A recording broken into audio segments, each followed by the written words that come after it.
আচ্ছা, এই জিনিসটা কে না ভালোবাসে?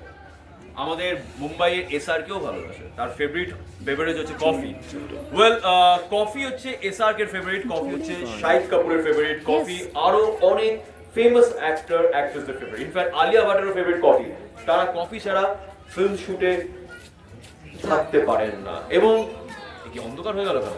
না না, এখানে সেরকম কিছু হচ্ছে না, কোনো ভূত আসছে না। তবে একটা জিনিস, এই কফিটা যে আমাকে দিয়েছে, আমার এই ছোট্ট ভাই, তার সাথে পরিচয় না করিয়ে আমি থাকতে পারছি না। তোমার নামটা একটু জানতো, আমি কফিটা একটু এখানে রাখছি, তার ওর কাছে এগিয়ে যেতে পারবো না, আমার গরম কফি আঙুলে পড়লে খুশি। তোমার নামটা বলো। অভিক দে।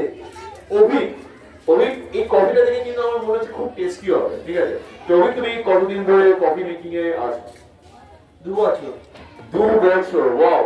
আই গেস অলরেডি এর মধ্যে অনেকেই কফি খেয়ে নিয়েছে। তুমি কি এই পাড়াতে ফার্স্ট টাইম?